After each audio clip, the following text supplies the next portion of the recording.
السلام علیکم ورحمۃ اللہ وبرکاتہ۔ اليوم يوم الثلث 18 سفر 1445 ہجری۔ آج منگل کا دن ہے، ستمبر کی 5 تاریخ 2023۔ انشاءاللہ اب ہم اپنی قرآن کلاس شروع کرتے ہیں۔ آج ہم سورہ احزاب آیت نمبر 35 سے انشاءاللہ شروع کریں گے۔ بسم اللہ والحمد للہ والصلاة والسلام علی اشرف الانبیاء والمرسلین، اما بعد فاعوذ باللہ من الشیطان الرجیم۔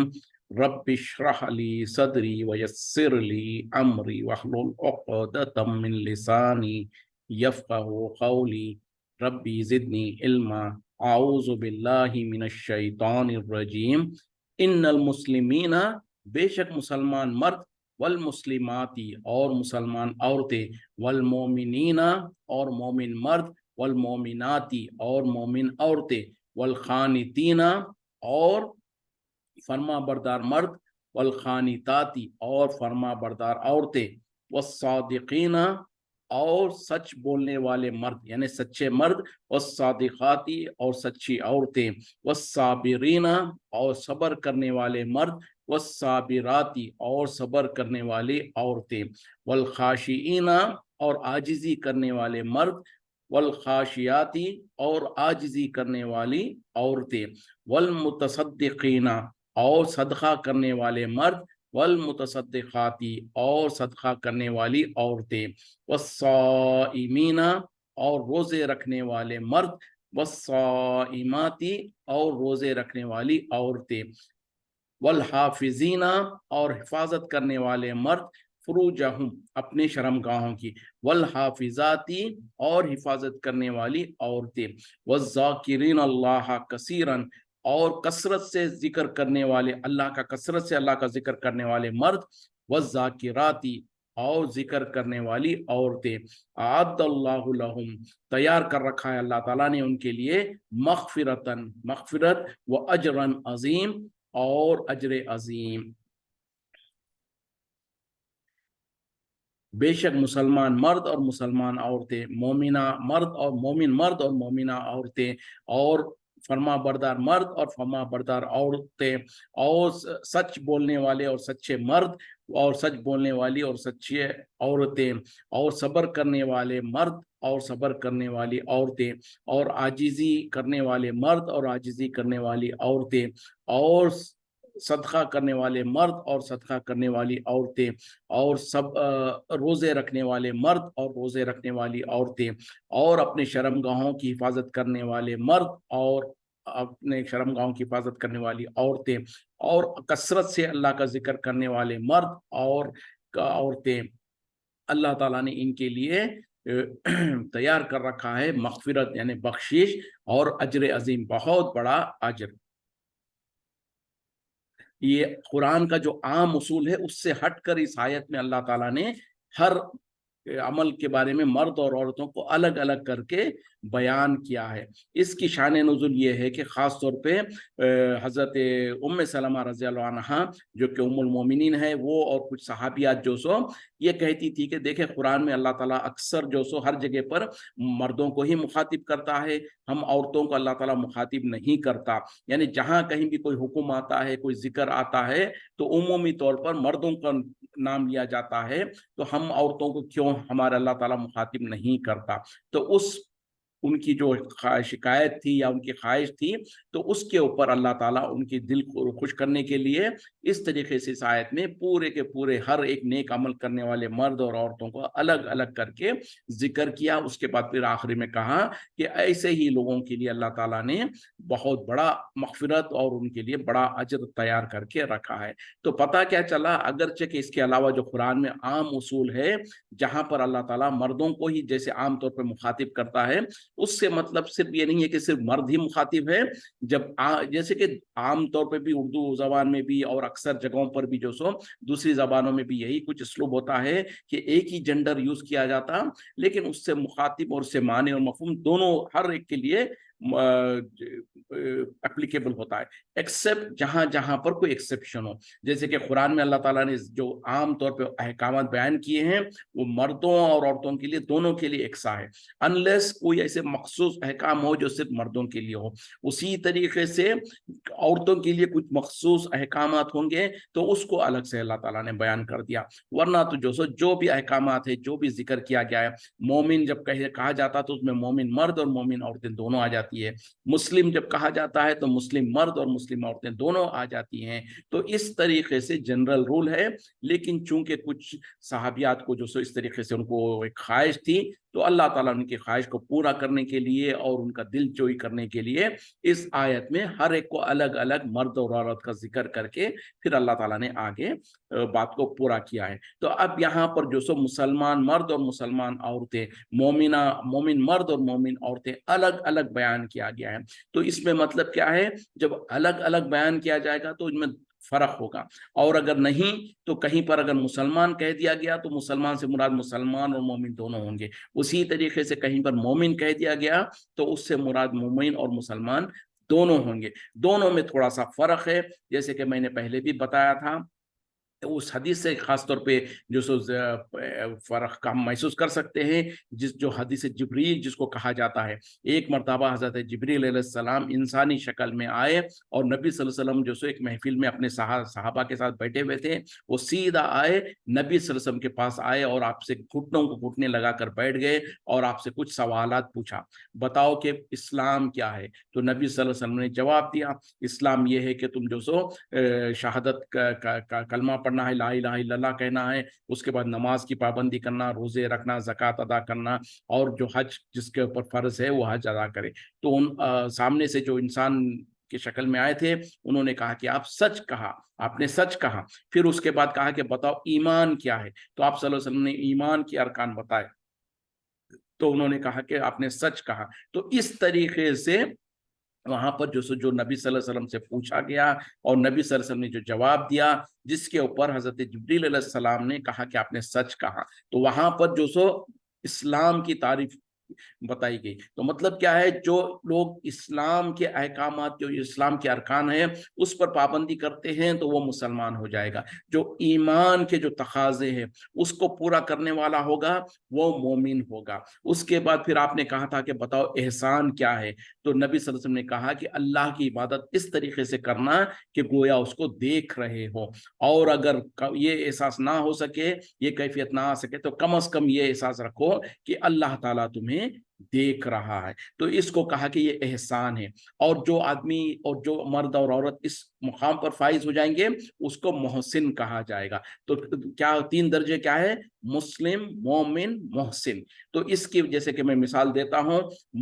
मुस्लिम को जो सो आप मिसाल के तौर पे एक हाई स्कूल ग्रेजुएट समझिए, हाई स्कूल का स्टूडेंट समझिए। मोमिन को कहिए कि ग्रेजुएट कहिए, और मोहसिन जो है पोस्ट ग्रेजुएट या मास्टर्स वाला। तो इस तरीके से ग्रेडिंग समझ लीजिए। हालांकि ये मिसाल मैं दे रहा हूं, इसकी कोई वो नहीं है। तो पता क्या चला, बेसिक जो है, बेसिक लेवल है मुस्लिम। यानी जब इंसान इस्लाम में दाखिल होता है और इस्लाम के अरकान पर अमल करने लग जाता है तो उसको मुसलमान कहा जाता है। उसके बाद जब उसके अंदर ईमान मजबूत करार पाता है, ईमान के जो शर्तें हैं, ईमान के जो अरकान हैं, उसको जानकर, उसको पहचान कर उस पर जैसे ईमान लाने का हक है उस तरीके से वो ईमान ले आता है, तो अब उसका दर्जा बुलंद हो जाते हैं। जो बेसिक था मुसलमान, अब उससे बढ़कर उसका ईमान बढ़ने के बाद अब वो मोमिन कहलाता है। उसके बाद अगर उसके अंदर ये कैफियत भी आ गई, जैसे कि हदीस में कहा गया कि अल्लाह की इबादत इस तरीके से करो गोया कि उसको आप अपने सामने देख रहे हो। और अगर ये कैफियत नहीं आती तो कम से कम ये कैफियत तो कायम रखो कि अल्लाह ताला तुम्हें देख रहा है। और अगर ये कैफियत हमारे अंदर भी आ जाए, हमारे आमाल में आ जाए, तो फिर वो इंसान को कहा जाएगा कि वो मोहसिन है। यानी आला मुकाम, जो बुलंद तरीन मुकाम जो है इस्लाम के अंदर, उस पर वो फायज हो गया। तो इस तरीके से तो यहाँ पर अल्लाह ताला जो बेसिक है मुसलमान उनको भी जिक्र कर रहे हैं, फिर उसके बाद मोमिन, यानी नेक्स्ट कैटेगरी, नेक्स्ट दर्जा जो है वो है मोमिन का। तो वो भी फिर उसके बाद में जो फर्मा बरदारी करने वाले इन मर्द और औरत, और उसी तरीके से सदका और खैरात करने वाले मर्द और औरत, और सब्र करने वाले मर्द और औरत, اور आजिज़ी और इंकिसारी करने वाले मर्द और औरत, और जो सो सदका खैरात, यानी पहले सब्र था, अच्छा यहाँ पर सदका करने वाले मर्द और औरत, उसी तरीके से रोजे रखने वाले मर्द और औरत, और अपने शर्मगाहों की हिफाजत करने वाले मर्द और औरत, और जो सो अल्लाह का कसरत से जिक्र करने वाले मर्द और औरत। तो इस तरीके से इन तमाम का जिक्र करके फिर अल्लाह ताला कह रहे हैं कि अल्लाह ताला ने इनके लिए बहुत बड़ा मगफिरत और अजर अजीम तैयार करके रखा है। वमा काना ली मोमिनिन, और नहीं है किसी मोमिन मर्द के लिए, वला मोमिनतिन, और ना ही किसी मोमिना औरत के लिए, इज़ा खज़ा, जब फैसला कर दे, अल्लाह व रसूलुहु, अल्लाह और उसका रसूल, अमरन, किसी मामले में, किसी काम का फैसला कर दे, अन यकूनु लहुम, कि उनके लिए बाकी रह जाए, खीरतु, कोई इख्तियार, मिन अमरिहिम, अपने काम में, वमन यासी अल्लाह, जो कोई नाफरमानी करेगा अल्लाह की, वर रसूलहु, और उसके रसूल की, फ़क़द ज़ल्ल ज़लालन मुबीना, तो तहक़ीक़ वो दूर सरी गुमराही में पड़ गया। अब यहाँ पर देखें अल्लाह ताला कह रहे हैं कि यकीनन मोमिन मर्द और मोमिन औरतों के लिए, जब उनके लिए, यानी मोमिन मर्द और मोमिन औरतों के लिए अगर अल्लाह और उसका रसूल कोई मामला में फैसला कर दे, तो उनके पास कोई इख्तियार बाकी ही नहीं रह जाता उनके उस मामले में। और जो कोई अल्लाह और उसके रसूल की नाफरमानी करता है, तो यकीनन वो खुली हुई गुमराही में, दूर खुली हुई गुमराही में पड़ गया। यानी आयत बहुत इंपॉर्टेंट है, गौर से सुनिएगा क्या कहा जा रहा। यकीनन मोमिन मर्द और मोमिन औरतों के लिए, अगर अल्लाह ताला और उसका रसूल उनके, यानी मोमिन मर्दों औरतों के लिए किसी मामले में कोई फैसला कर दे, तो उस मामले में अब उनके पास कोई इख्तियार बाकी नहीं रहता। यानी अब अल्लाह और उसके रसूल का हुक्म आने के बाद उनके पास कोई इख्तियार बाकी नहीं है कि वो अपनी मर्जी चलाएं। और फिर आगे कहा जा रहा है कि जो कोई अल्लाह और उसके रसूल की नाफरमानी करता है, तो वो यकीनन बहुत बड़े दूर की गुमराही में पड़ गया। यानी वाज़ेह आयत है, बहुत क्लियर है, लेकिन इसको समझना और समझकर इस पर अमल करना बहुत ज़रूरी है। यानी जब कभी भी किसी भी मामले में अगर अल्लाह और उसका रसूल किसी इन मोमिन मर्द और औरतों के लिए किसी मामले में कोई फैसला कर दे, तो अब उसके बाद उस मामले में उनके पास कोई इख्तियार बाकी नहीं रहता कि वो अब अपनी मर्जी चलाएं। और तो ये हुक्म है। अब इसमें मिसाल के तौर पे इसकी शान नुज़ुल क्या है? इसमें शान नुज़ुल ये है कि जैसे कि बात हजरत जैद की चल रही है, जैद बिन हारिसा रज़ियल्लाहु अन्हु, जो कि मैंने पहले भी बताया था ना, वो दर हकीकत में थे तो अरब ही थे, वो यानी आज़ाद इंसान थे, लेकिन उनको उनकी बचपन में जो सो किसी ने ज़बरदस्ती जो सो उनको किसी को बेच दिया था। क्योंकि जैसे कि उस ज़माने में ग़ुलाम खरीदे और बेचे जाते थे, तो उस तरीके से किसी ने उनके साथ ज़्यादती करके उनको किसी के पास बेच दिया, तो अब ग़ुलाम बन गए। उसके बाद होते होते वो जो सो हज़रत खदीजा रज़ियल्लाहु अन्हा के पास आ गए, और हज़रत खदीजा रज़ियल्लाहु अन्हा उनके मालिक थी। तो उसके बाद जब हज़रत खदीजा रज़ियल्लाहु अन्हा से नबी सल्लल्लाहु अलैहि वसल्लम की शादी हुई, तो हज़रत खदीजा रज़ियल्लाहु अन्हा ने उनको, ज़ैद को जो सो नबी सल्लल्लाहु अलैहि वसल्लम को तोहफ़ा दे दिया, यानी हिबा कर दिया। उस ग़ुलाम को जो सो नबी सल्लल्लाहु अलैहि वसल्लम के लिए तोहफ़ा दे दिया। तो नबी सल्लल्लाहु अलैहि वसल्लम ने उनको आज़ाद करके उनकी जो सो तरबियत की, और उनको जो सो आज़ाद कर दिया, और वो नबी सल्लल्लाहु अलैहि वसल्लम की तरबियत में जो सो इस्लाम भी ला लिए, और वो जो सो वो आज़ाद हो गए। और नबी सल्लल्लाहु अलैहि वसल्लम ने ना सिर्फ ये कि उनको आज़ाद कर दिया, बल्कि अपना मुंह बोला बेटा बना लिया, यानी जैसे गोद लेना कहते हैं ना, तो उस तरीके से उनको अपना मुंह बोला बेटा बना दिया। यहाँ तक के लोग जो सो उनको ज़ैद बिन हारिसा, उनका नाम दर हकीकत में ज़ैद बिन हारिसा था, लेकिन चूंकि नबी सल्लल्लाहु अलैहि वसल्लम ने उनको अपना मुंह बोला बेटा बना लिया था, तो लोग जो सो उनको ज़ैद बिन मोहम्मद के नाम से पुकारा करते थे। और ये उस जमाने में ये राइज था कि जिस किसी को जो सो गोद ले लिया जाता किसी बच्चे को, उसको जो सो तो उसको जो सो अपना हकीकी बेटे के जैसे ही लोग समझते थे। तो वही मामला चल रहा था, सहाबा भी जो सो हजरत जैद को ज़ैद बिन मोहम्मद के नाम से ही पुकारा करते थे। बहरहाल, तो यहाँ पर जो सो जब ये हजरत जैद को जो सो नबी सल्लल्लाहु अलैहि वसल्लम अपने क्या कहते हैं कि अपना बेटा बना लिया, मुबेला बेटा बना लिया, उसके बाद जो सो उन्हें आज़ाद भी कर दिया। तो अब उसके बाद में जो सो उनकी शादी के लिए, उनके निकाह के लिए हजरत ज़ैनब, जो कि नबी सल्लल्लाहु अलैहि वसल्लम की फूफीज़ाद बहन लगती है, उनके पास رشتہ بھیجا حضرت زید کے لیے کہ ان کے حضرت زینب سے شادی کرا دی جائے. تو اس وقت میں نبی صلی اللہ علیہ وسلم نے جو سو یہ رشتہ طے کرنے کے لیے اور یہ مقصد سے بھیجا. لیکن وہاں پر یہ ہوا کہ خاص طور پہ حضرت زینب کون ہے؟ قریش میں سے ہیں تو وہ تو عرب ہیں اور وہ قریش جو سو اونچا خاندان ہے، جبکہ حضرت زید جو ہے سو آزاد کردہ غلام ہے اور ان کو جو سو یعنی ایک زمانے میں غلام تھے. تو اس وجہ سے جو سو ان کو حضرت زینب کو اور ان کے بھائی وغیرہ کو جو سو تھوڑا سا ہچکچاہٹ محسوس ہوئی، ان کو تھوڑا سا ایرا محسوس ہوا کہ ہم تو آزاد اور ہم تو قریش سے ہیں اور نبی صلی اللہ علیہ وسلم ہم کو جو سو ایک آزاد کردہ غلام سے میری شادی کروانا چاہتے ہیں. تو اس طریقے سے انہوں نے دل میں تنگی محسوس کیا. اس وقت میں اللہ تعالیٰ نے یہ آیت نازل کر دیا کہ جب اللہ اور اس کا رسول کسی مومن مرد یا عورت کے لیے کوئی حکم فیصلہ کر دے تو اب ان کے پاس کوئی اختیار باقی نہیں رہ جاتا. مطلب کیا ہے کہ نبی صلی اللہ علیہ وسلم نے جب یہ پروپوزل دیا، یہ خواہش اس کا اظہار کیا اور یہ ارادہ کیا کہ حضرت زینب کی شادی حضرت زید کے ساتھ ہو جائے، تو یہ نبی صلی اللہ علیہ وسلم کی طرف سے فیصلہ تھا اور یہ فیصلہ در حقیقت میں اللہ کے حکم کے مطابق ہی تھا. تو جب اللہ اور اس کا رسول یہ فیصلہ کرتے ہیں تو اب حضرت زینب کو یا ان کے بھائی کو یا کسی کو بھی یہ اختیار نہیں تھا کہ وہ اپنی من مانی کرے یا اپنی مرضی چلائے. تو اس طریقے سے اللہ تعالیٰ نے اس آیت کو نازل کیا. جیسے ہی یہ آیت نازل ہوئی اور جیسے کہ حضرت زینب رضی اللہ عنہ کو اس معاملے کا پتہ چلا تو وہ فوراً اپنی جو ناراضگی تھی یا اپنی جو سو ایک ریزرویشن تھا اس کو دور کر دیا اور بہرحال ان دونوں کا نکاح ہو گیا. حضرت زینب کا حضرت زید کے ساتھ جو سو نکاح ہو گیا. تو یہاں پر اگرچہ کہ شان نزول وہ تھا، اب یہ خاص اس مقصد کے لیے نہیں ہے، اب رہتی دنیا تک کے لیے. اسی لیے اللہ تعالیٰ نے عام حکم بتا دیا کہ مومن مرد اور مومن عورتوں کے لیے اگر اللہ اور اس کا رسول کوئی کسی معاملے میں کوئی فیصلہ کر دے ان کے لیے تو اب ان کے پاس کوئی اختیار باقی نہیں رہ جاتا ان کو اس معاملے میں. تو اب اس کو دیکھیں، یہ جنرل آیت میں اس میں ہر کوئی تمام دنیا کے رہتی دنیا تک کے مسلمان مرد اور عورت، جیسے کہ یہاں پر خود اللہ تعالیٰ کہہ رہے مومن مرد اور مومنہ عورتوں کے لیے یہ فیصلہ ہے. تو اب یہاں سے آگے رہتی دنیا تک جب کبھی کہیں پر بھی کسی بھی معاملے میں اگر اللہ اور اس کے رسول کا حکم آ جائے تو اب ہمارے پاس کوئی آپشن باقی نہیں رہ جاتا مگر یہ کہ اس کے سامنے اپنے سر کو جھکا دیں اور اس کو ایکسپٹ کر لیں. تو یہ لازم اور ضروری ہے. جیسے کہ دوسری جگہ پر اللہ تعالیٰ نے نبی صلی اللہ علیہ وسلم کے بارے میں کہا کہ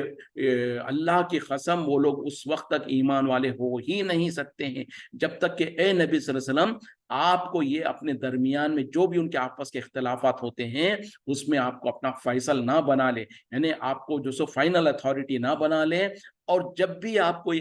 فیصلہ کر دیں ان کے بارے میں تو اس کو وہ نہ صرف یہ کہ قبول کریں بلکہ خوشی کے ساتھ اور اپنے اس کو قبول کریں اور دل میں ذرا سا بھی تنگی محسوس نہ کریں. تو ایک طرف تو اللہ تعالیٰ نے نبی صلی اللہ علیہ وسلم کے بارے میں کہا اور یہاں پر اللہ اور اس کے رسول کے طرف سے کوئی حکم اور کوئی فیصلہ آ جائے تو کسی بھی مومن مرد اور عورت کے لیے کوئی اختیار باقی نہیں رہ جاتا. اب اس میں جو سو ہم دنیا کے جتنے بھی امور ہے، جتنے بھی معاملات ہیں، اس میں دیکھیں کہ اگر ہمارے پاس اللہ اور اس کے رسول کا کوئی حکم موجود ہے تو اب اس میں اگر مگر ہم کر ہی نہیں سکتے ہیں کیونکہ وہ اللہ اور اس کے رسول کا فیصلہ ہے. جیسے کہ جو سو اللہ تعالیٰ نے ابھی میں نے کل بھی تھوڑی سی بات کیا تھا، اگرچہ کہ شاید کچھ برا لگے کہ یہ ہم کو کارنر کر رہے ہیں، نہیں، بات یہ نہیں ہے، لیکن جو خاص طور پہ عورتوں کے لیے جو حجاب کا جو مسئلہ ہے، اللہ اور اس کے رسول کا حکم کیا ہے کہ عورتیں جب کبھی گھر سے باہر نکلیں تو ان کو چاہیے کہ اپنے زیب و زینت کو چھپا کر نکلیں اور اپنے اوپر بڑی چادروں کو ڈال لیں تاکہ ان کے جو لباس میں جو خوبصورتی ہے، جو ان کے جسم میں جو خوبصورتی ہے، جو ان کے جو جسم کی بناوٹ کی جو اونچ نیچ ہے وہ ظاہر نہ ہو. دیکھیں، مقصد بھی سمجھ لیں اور حکم بھی سمجھ لیں. تو اللہ اور اس کے رسول کا حکم یہ واضح دو ٹوک الفاظ میں حکم ہے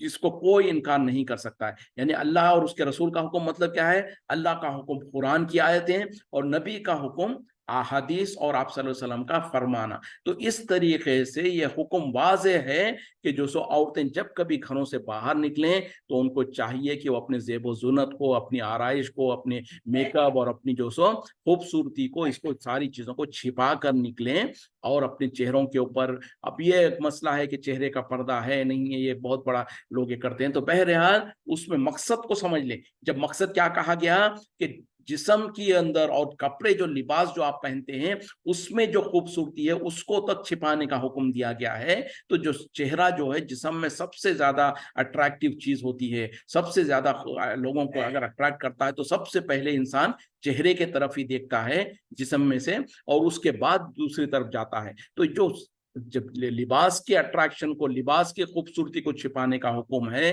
तो क्या चेहरे को छिपाने का हुक्म नहीं होगा? खुद समझने की जरूरत है। तो बहरहाल जब अल्लाह और उसका रसूल का हुक्म आ गया कि जब कभी औरतें घरों से बाहर निकलें, गैर महरमों के दरमियान में जाने की जरूरत पड़ती हो तो वो अपने पर्दा इख्तियार करें। तो अब ये जो सो फैसला है, अब इसके बाद किसी भी मोमिन मर्द या औरत के लिए अब इख्तियार बाकी ही नहीं रह जाता इसमें। अब कोई कहे कि नहीं, बोले वो पर्दा तो बोले जो सो दिल का होता है, आंखों का होता है, हमारे दिल तो साफ है, हम तो पाक है। उस जमाने में अब जरूरत थी, आज तो नहीं है, आज के जमाने में इम्प्लीमेंट नहीं हो सकता, ये अप्लीकेबल नहीं है। अगर मगर और हीरे बहाने करना किसी के लिए जायज नहीं है, क्योंकि अल्लाह ताला इस आयत में वाज़े कर दिया कि जब अल्लाह और उसका रसूल कोई फैसला कर दें तो फिर उनके लिए कोई इख्तियार बाकी नहीं रहता। उसी तरीके से और जितने भी मसले हैं उन तमाम चीजों में जो सो देखा जाएगा कि अगर कोई जो सो अल्लाह उसके रसूल की तरफ से कोई हुक्म है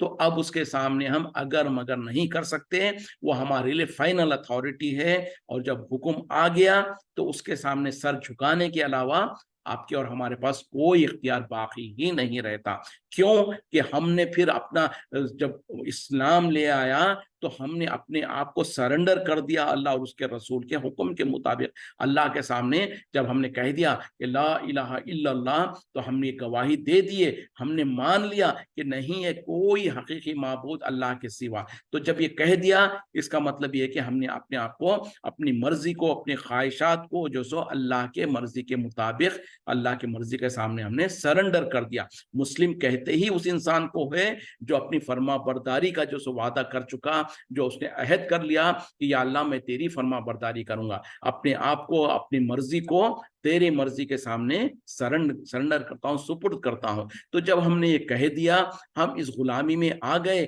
और हम बंदगी का जो सो ऐलान कर दिए, तो अब इस बंदगी को पूरा भी करना है, उसके तकाज़ों को पूरा करना है। तो यहाँ पर जो सो इस एक आयत में अल्लाह ताला ने वाज़े तौर पर बता दिया, एक जनरल रूल बता दिया कि जहां कहीं भी कुरान और हदीस का कोई हुक्म, वाज़े हुक्म आ जाए तो वहां पर किसी भी मुसलमान मर्द और औरत के लिए कोई इख्तियार बाकी नहीं रह जाता कि उसके खिलाफ, उससे हटकर या उसके जो सो उससे बचने की कोशिश करें, अगर मगर के बहाने करें, तो ये कोई इख्तियार नहीं है। और अगर जो कोई ऐसा करता है तो दर हकीकत में वो अल्लाह और उसके रसूल की नाफरमानी कर रहा है। जैसे कि इस आयत के आगे हिस्से में अल्लाह ताला ने कहा कि जो कोई अल्लाह और उसके रसूल की नाफरमानी करेगा तो याद रखो कि वो दूर गुमराही में पड़ गया। मतलब क्या है कि अब जो इंसान गुमराही में पड़ गया तो वो इंसान के लिए फिर कोई भलाई नहीं है। उसी तरीके से जो पहले जो मैंने आयत पढ़ी थी कि अल्लाह ताला ने कहा कि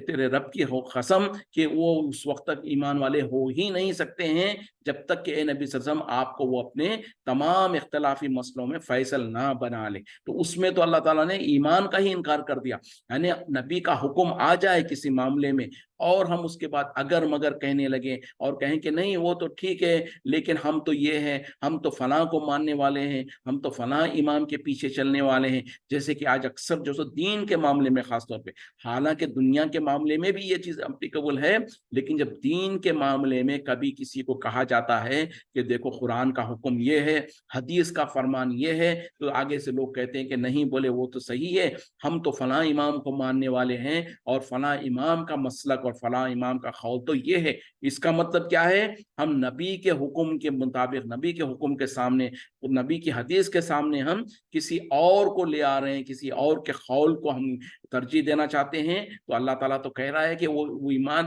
والا ہی نہیں ہو سکتا ہے جب تک کہ اپنے تمام معاملات میں وہ آپ کو فیصل نہ بنا لے, اور جو فیصلہ آپ کر دیں اس کو نہ صرف یہ کہ قبول کریں بلکہ دل میں ذرا سا بھی تنگی بھی نہ محسوس کریں. تو یہ 2 آیتوں کو اپنے ذہنوں میں رکھیں. اب اس کے بعد